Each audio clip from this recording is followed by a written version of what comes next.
Emma Thompson pulled her thin jacket tight around her shoulders as she walked through the busy hallways of Riverside Secondary School. Her old backpack hung heavy on her back, filled with second-hand books that her mum had bought from the local charity shop. The other students rushed past her, chatting and laughing with their friends, but Emma kept her eyes focused on the worn carpet beneath her feet. It had been 3 months since she and her mum had moved to this small town in the English countryside, back in London. Her mum had worked as a secretary in a big office building, but when the company closed down, they had no choice but to move somewhere cheaper. Emma missed her old school, her old friends, and the familiar streets where she had grown up. Everything here felt strange and cold. The lunch bell rang loudly through the corridors, and Emma made her way to the cafeteria. She found her usual spot in the corner, far away from the popular tables where the confident students sat.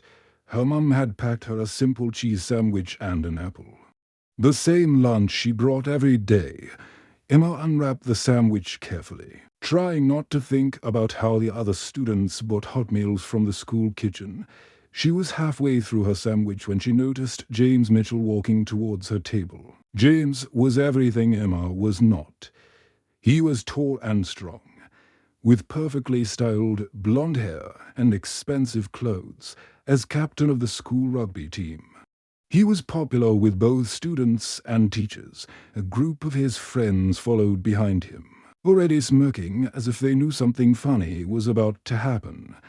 Emma's heart began to beat faster. In her 3 months at Riverside Secondary, she had learned to recognize that look in James's eyes. It was the same look he gave to anyone he considered beneath him. Anyone who was different or vulnerable. Well, well, well, James said in a voice loud enough for a nearby tables to hear. Look who we have here. It's the quiet new girl. His friends gathered round Emma's table, forming a small circle that made her feel trapped. Emma tried to continue eating her sandwich, hoping that if she ignored them, they would go away. But James was not finished with her yet. Those are some interesting shoes you're wearing, Emma, he said, pointing down at her faded black trainers. The shoes had once been her older brother's, and though her mum had tried to clean them up, they still looked worn and old. Did you get those from a charity shop? Or maybe you found them in a bin somewhere? The students at nearby tables began to turn their heads, sensing drama. Some pulled out their phones, ready to record whatever was about to happen. Emma felt her cheeks burning red with embarrassment. She could hear some of James's friends snickering behind their hands. Emma tried to stand up quietly and leave, but James stepped directly in front of her, blocking her path to the exit. He was much taller than her, and his broad shoulders made it impossible for her to squeeze past. I wasn't finished talking to you, James said, his voice taking on a hard edge. Don't you think it's rude to walk away when someone is speaking to you? Please, Emma whispered, her voice barely audible above the noise of the cafeteria. I just want to go to the library. Her hands were shaking as she tried to gather her books from the table. But James was enjoying the attention he was getting from his audience. He could see students from other tables watching now, and he wanted to put on a good show. What's wrong with staying here and chatting? He asked, reaching out and giving him a shoulder hard push. We're all friends here, aren't we? The push was stronger than Emma expected. She stumbled backwards, losing her balance completely.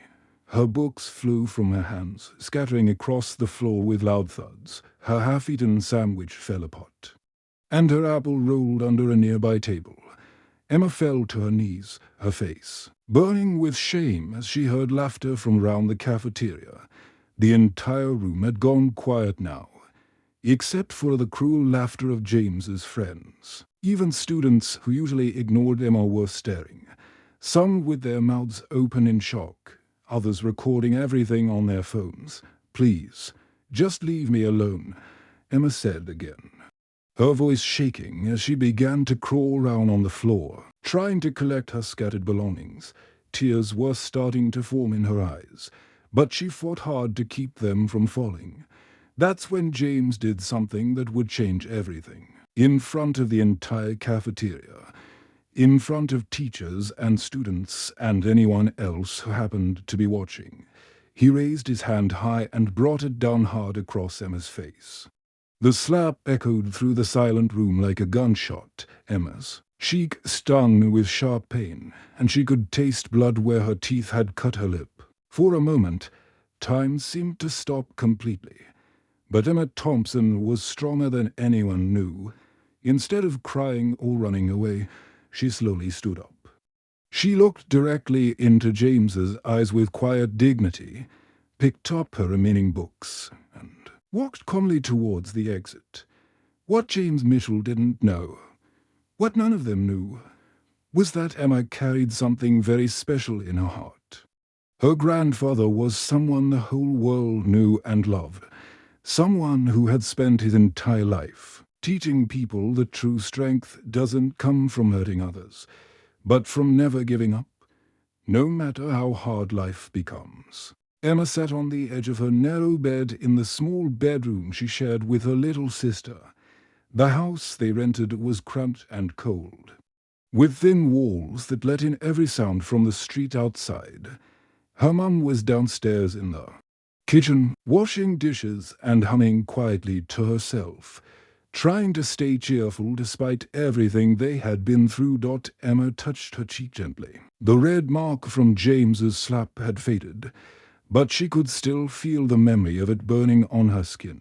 She had managed to hold back her tears all afternoon, even when her sister had asked why she looked so sad. But now, alone in her room, Emma felt the weight of everything pressing down on her shoulders. She reached for her old mobile phone, the one her mum had bought her for emergencies. There was only one person she wanted to talk to right now, the one person who always knew exactly what to say when the world felt too big and scary. Emma scrolled through her contacts until she found the number she was looking for. Even though it was late in England, she knew it would be afternoon in America. She pressed the call button and waited, listening to the long beeps as the call traveled across the ocean. "Hello, my dear Emma," came the familiar warm voice that instantly made her feel safer. Her grandfather Sly had the kind of voice that could calm storms, deep and gentle and full of love. "Grandpa," Emma said, and immediately her voice started to break. She had promised herself she would be strong. But hearing his voice made all her defenses crumble. "What's wrong, sweetheart?" Sly asked immediately, even from thousands of miles away. He could hear the pain in her voice. "Tell your old grandpa what's happened." Emma took a shaky breath and began to tell him about her day. She described the cafeteria, the way James had humiliated her in front of everyone, how he had pushed her and made her fall. When she got to the part about the slap, her voice became so quiet that Sly had to strain to hear her. "He hit me, Grandpa," she whispered, right in front of everyone, and they all just watched. Some of them even laughed. Sly was quiet for a long moment. Emma could hear him breathing slowly on the other end of the line, and she knew he was thinking carefully about what to say next. Her grandfather was famous around the world for playing tough guys in movies, but Emma knew the real man was gentle and thoughtful. "You know, Emma," he finally said, his voice soft and full of understanding, "when I was about your age, I was bullied too. Kids at school made fun of the way I talked because I had trouble with some words. They said I looked funny, that I was stupid. There were days when I felt so small and powerless that I didn't want to go to school at all." Emma wiped her eyes with the back of her hand. She had never heard this story before, and it was hard to imagine her famous grandfather as a scared young boy.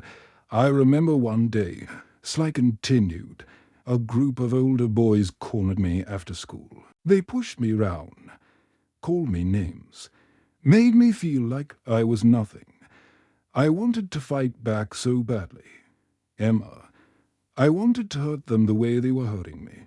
What did you do? Emma asked quietly. I walked away. Sly said simply, and for years, I thought that made me weak. I thought real strength meant being the toughest, the meanest, the one who could hurt others before they hurt you. But I learned something important as I got older, something I want you to understand right. Now, Emma listened carefully, holding the phone close to her ear. Real strength isn't about hitting back when someone hurts you, her grandfather said. Real strength is about having the courage to stand up for what's right, even when it's scary. It's about showing kindness when the world is cruel. It's about never giving up on being the person you want to be, no matter what anyone else says or does. But what can I do, Grandpa? Emma asked, feeling frustrated and helpless. I'm nobody here. I don't have any friends. I don't have nice clothes or money. James is popular and strong and everyone likes him. How can I stand up to someone like that? Sly's voice became firm but loving. You listen to me, Emma Thompson. You are not nobody. You are my granddaughter, and you have champion blood running through your veins. But not because of who I am or what movies I've been in. You're a champion because of who you're inside. Because of the kindness in your heart and the strength in your spirit. Emma felt something warm growing in her chest, a tiny spark of hope that hadn't been there before. I have an idea, Sly said thoughtfully. Let me make a phone call tomorrow. I think it's time I paid a visit to your school. The next morning, Sly called the headmaster of Riverside Secondary School. He introduced himself politely and explained that he would like to visit the school to give a talk to the students about overcoming challenges. And finding inner strength. The headmaster was so excited he could barely speak. Having the famous Sylvester Stallone visit their small school was beyond his wildest dreams. News of the visit spread through the school like wildfire. James Mitchell sat in his chemistry class, staring at the announcement on the board in complete disbelief. His hero, the star of Rocky and Rambo, was actually coming to his school.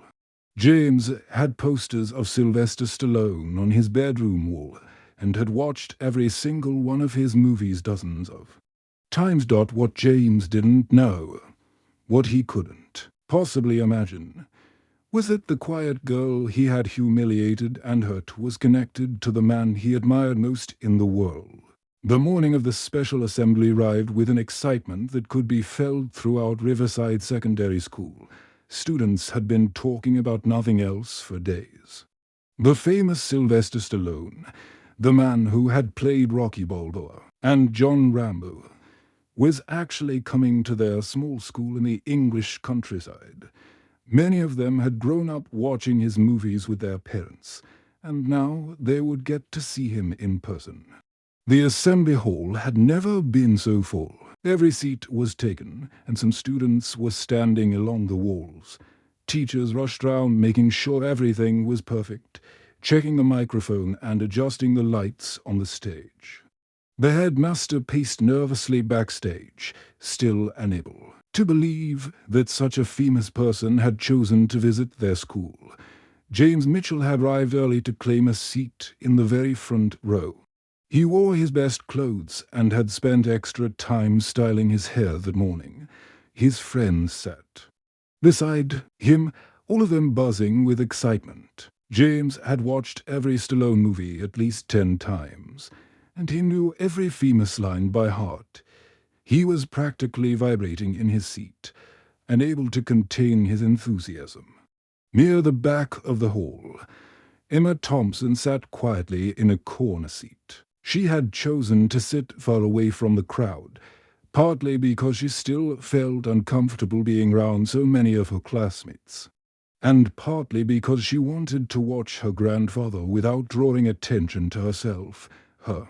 Mum had taken time off work to be there too, sitting beside Emma with a proud smile on her face. When the headmaster walked onto the stage to introduce their special guest, the noise in the hall grew even louder. Students were cheering and clapping before Sylvester Stallone had even appeared.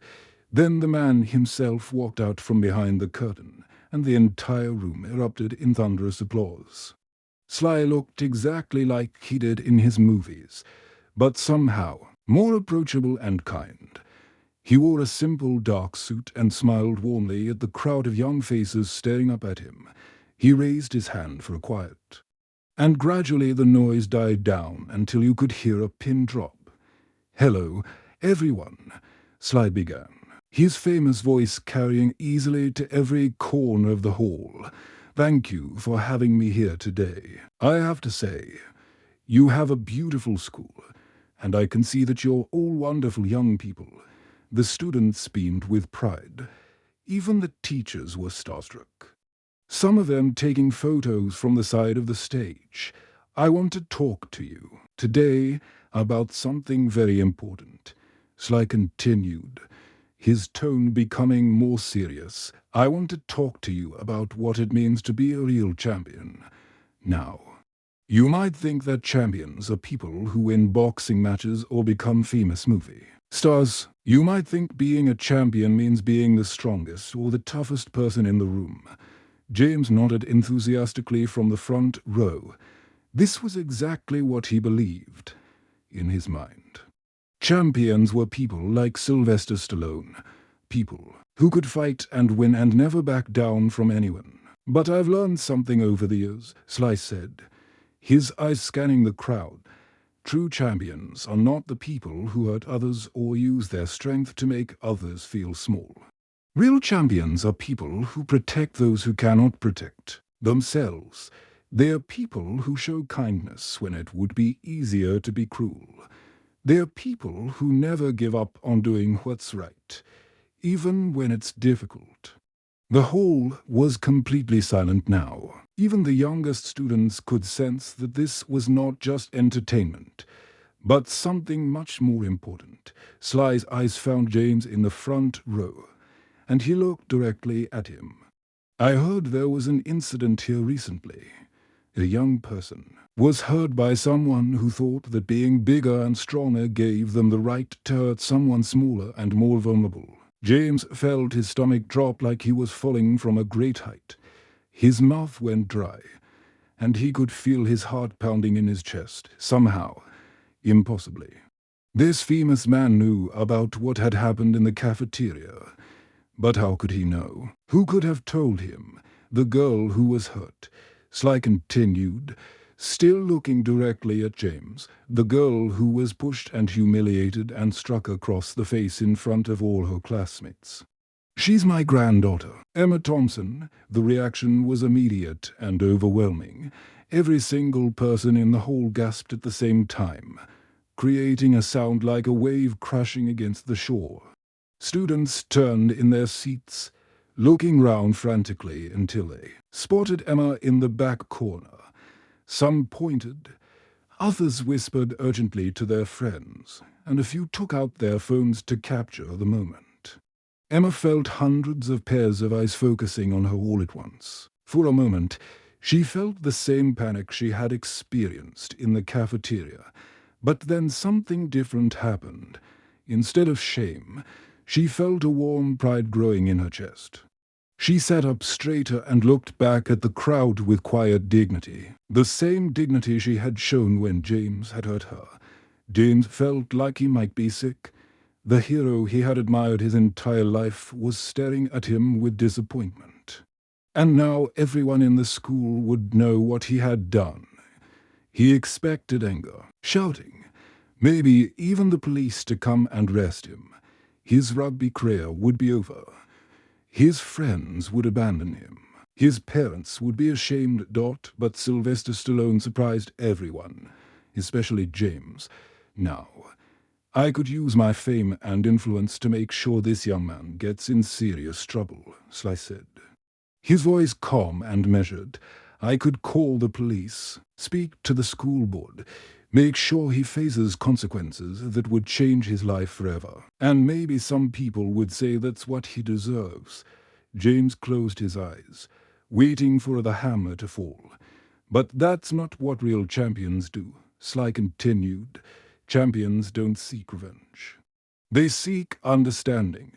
They try to help people become better versions of themselves. James opened his eyes, hardly daring to believe what he was hearing. James Mitchell, Sly said, speaking directly to him now. I know who you are, and I know what you did. But I also know that people can change, that they can grow and learn from their mistakes. So instead of punishment, I want to offer you something different. I want to offer you a chance to discover what real strength means. The hall was so quiet that James could hear his own breathing. I support a program that helps young people like you learn about leadership, about using their influence to build others up instead of tearing them down. It's hard work. And it requires you to look honestly at yourself and admit when you've been wrong. But if you're willing to do that work, if you're willing to learn what it really means to be strong, then I'd like you to join us. James stared up at his hero, unable to speak. He had expected condemnation, but instead he was being offered forgiveness and a chance to become better.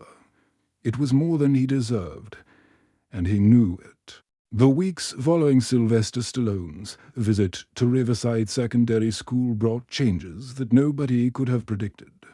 James Mitchell found himself in a completely different world from the one he had known before. Every Saturday morning, instead of sleeping late or hanging out with his rugby teammates, he took the train to London to attend sessions at a youth centre in a part of the city he had never visited before. The program was called Second Chances, and it was nothing like what James had expected. The building was old and simple, with plain white walls and basic furniture. There were no fancy decorations or expensive equipment. Just a circle of plastic chairs in a small room with windows that looked out onto a busy street. On his first day, James had walked into the room wearing his most expensive clothes and his confident smile, expecting to charm everyone just like he did at school. But the other young people in the circle looked at him with eyes that had seen too much of the world already. There was Sarah, a girl his age who had been caught shoplifting because her family couldn't afford food. There was Marcus, who had gotten into fights because he was angry about his parents' divorce. There was Amy, who had been bullying younger kids online because she felt powerless in her own life. The group leader was a quiet woman named Mrs. Patterson, who had kind eyes but spoke with the firmness of someone who had heard every excuse in the book. She didn't seem impressed by James's popularity at school or his rugby achievements. She only cared about one thing: whether he was ready to be honest about what he had done and why he had done it. For the first few weeks, James was defensive and angry. He made excuses and blamed other people for his problems.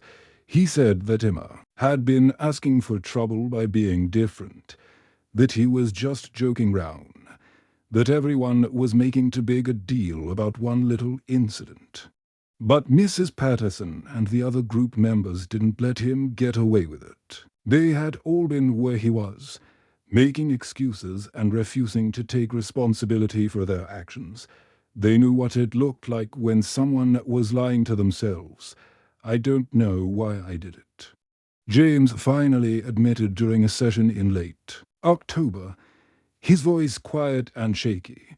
The autumn rain was pattering against the windows, and the room felt smaller and safer than usual. My dad has always told me that I need to be tough, that showing any weakness makes you a target.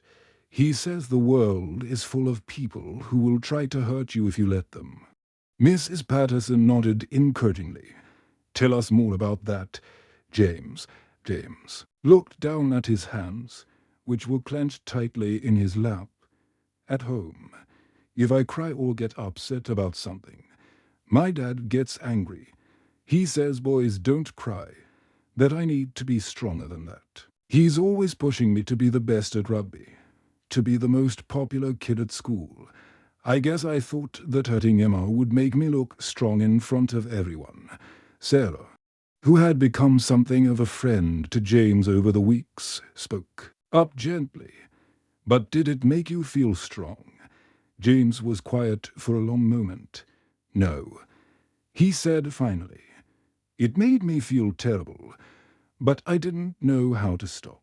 While James was learning to face his mistakes in London, Emma was discovering her own strength back at Riverside Secondary School. Her grandfather's words had planted a seed in her heart, and it was beginning to grow into something beautiful. She had started small, just sitting with one lonely student during lunch, then another. She listened to their stories and shared her own experiences of feeling left out and different. Soon, she realized that there were many students at the school who felt the same way she had felt. Invisible and unimportant, Emma decided to do something about it. She asked the headmaster if she could start a lunch club for students who wanted a safe place to belong. He was so impressed by her initiative that he gave her permission immediately and even provided a small classroom for the group to meet in. Emma called her club the Champion Circle, inspired by her grandfather's words about what it meant to be a real champion. The first week, only 3 students showed up. Emma, a shy boy named David who stuttered when he spoke, and a girl named Lucy who was new to the country and still learning English.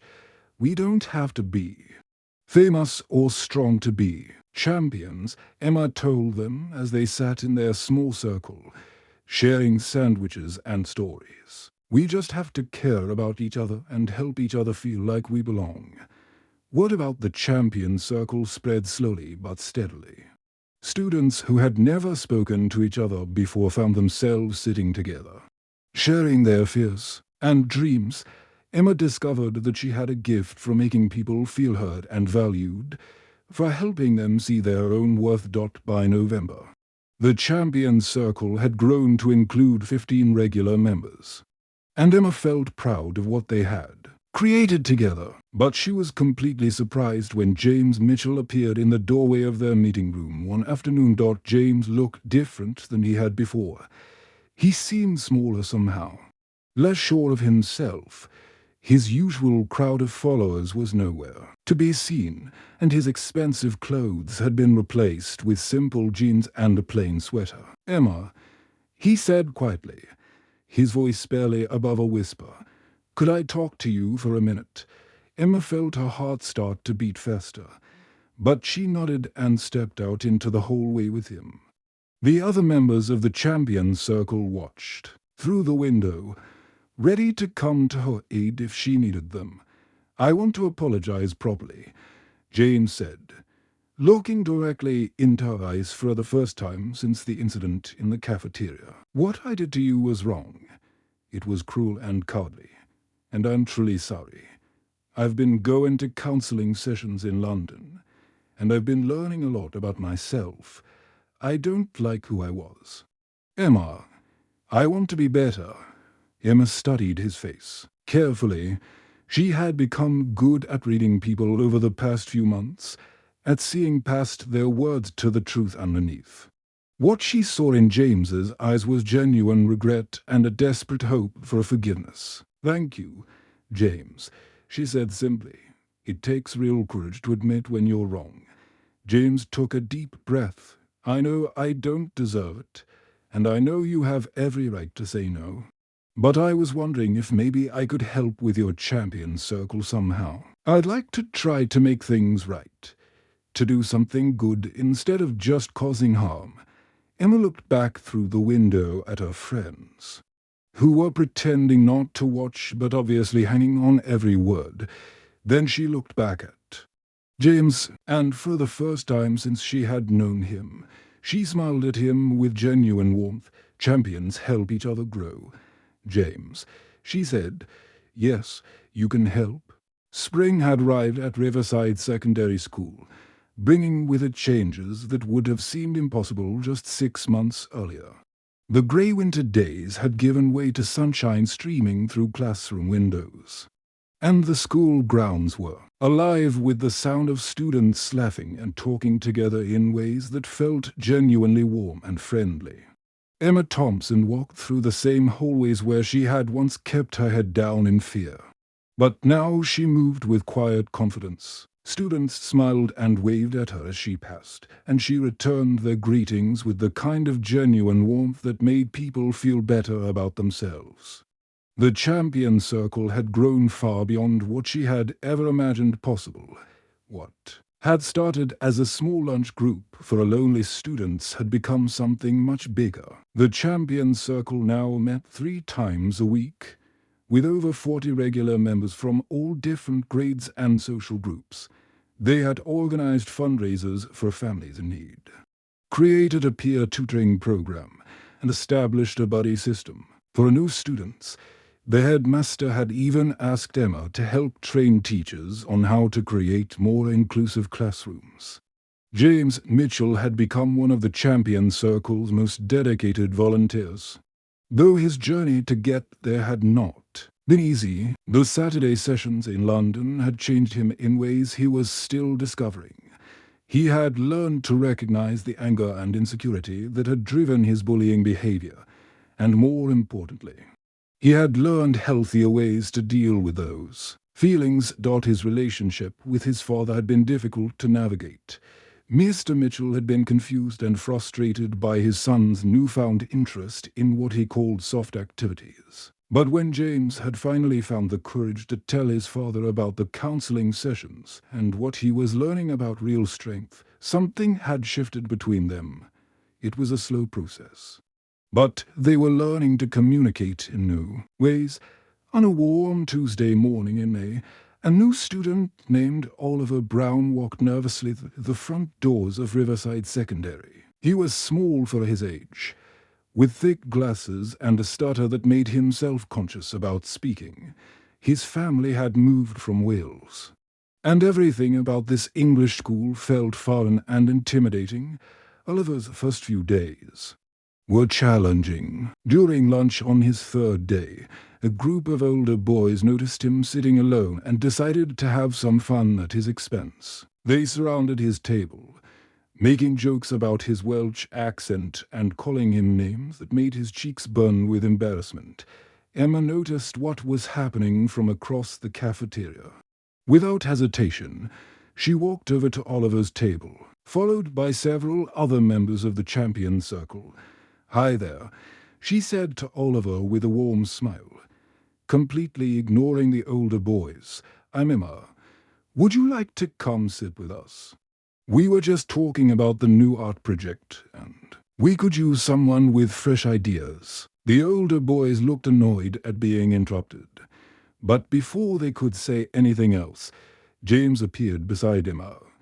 He was still captain of the rugby team, and his presence carried weight with students throughout the school. "Is there a problem here?" James asked the older boys, his voice calm but firm. They knew James well enough to understand that he was not asking an idle question. The boys mumbled something about just joking around and quickly dispersed, leaving Oliver looking grateful but confused. Over the following weeks, Emma and James worked together to help Oliver find his place at Riverside Secondary. Emma made sure he was included in Champion Circle activities and introduced him to other students who shared his interests in art and music. James used his influence with the rugby team and other popular students to make it clear that Oliver was under their protection. "It's amazing," Oliver said to Emma one day as they sat in the art room, working on a poster for the Champion Circle. "I heard from some people that James used to be a bully himself. Is that true?" Emma paused in her painting and looked thoughtfully at James, who was across the room helping a younger student with his homework. "Yes, it's true," she said quietly. "James did some things he's not proud of, including hurting me when I first came to this school." Oliver's eyes widened in surprise. "But now you're friends. How is that possible?" Emma smiled. The kind of smile that came from hard-won wisdom. People can change, Oliver. Sometimes the people who hurt us the most are the ones who are hurting inside too. James was carrying a lot of pain and anger, and he didn't know how to deal with it in healthy ways. But he chose to get help, and he chose to become better. That took real courage. As the school year drew to a close, the headmaster announced that the end-of-year assembly would be special. Both Emma and James had been invited to speak about the Champion Circle and the changes it had brought to the school. Even more exciting, Emma's grandfather Sylvester Stallone would be returning to see how things had developed since his visit.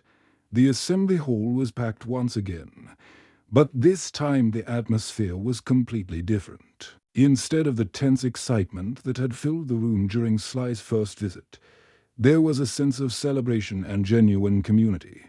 Emma stood at the podium, looking out at faces that had become familiar and dear to her over the months. She could see Oliver sitting with a group of friends he had made through the Champion Circle. She could see former enemies who had learned to work together, and shy students who had found their voices. This year taught me something important, Emma began, her voice clear and confident. Being a champion isn't about being the strongest person or the most popular. It's not about winning fights or getting the best grades. Being a champion is about having the courage to stand up for others, especially when they can't stand up for themselves. It's about helping people become the best versions of themselves, even when that's difficult. When Emma finished speaking, the applause was thunderous. Then James took the podium, and the room fell quiet. Many of the students remembered the angry, arrogant boy he had been at the beginning of the year, and they were curious to hear what he would say. "I learned something this year that I wish I had known earlier," James said, his voice strong but humble. "I learned that real strength doesn't come from hurting other people or making them feel small. Real strength comes from admitting when you're wrong and choosing to do better." Emma taught me that champions don't tear people down to make themselves feel bigger. Champions build people up, because that's what makes everyone stronger. After the assembly, Sly made his way through the crowd to where Emma was standing with her friends from the Champions Circle. He wrapped his granddaughter in a big hug, his eyes bright with pride and joy. "You've made me so proud, Emma," he whispered in her ear. "You didn't just survive what happened to you, you thrived. You took your pain and turned it into purpose, and you helped so many other people do the same thing." Emma looked round the room at all the lives that had been touched by the simple decision to choose kindness over cruelty. She saw James talking earnestly with a group of younger students, sharing what he had learned about dealing with anger and peer pressure. She saw Oliver laughing with friends who accepted him exactly as he was. She saw teachers and students working together in ways that created real community. "Thanks for teaching me that being a champion isn't about winning fights, Grandpa," Emma said, her voice full of love and gratitude. "It's about winning hearts." The truth that Emma had learned, and that she had helped others learn too, was simple but powerful. No matter how difficult life becomes, no matter how much pain we carry or how hopeless things seem, we all have the power to choose kindness over cruelty, understanding over judgment, and hope over despair. True champions are not made by their victories in competition, but by their ability to lift others up and transform their own pain into purpose that helps heal the world.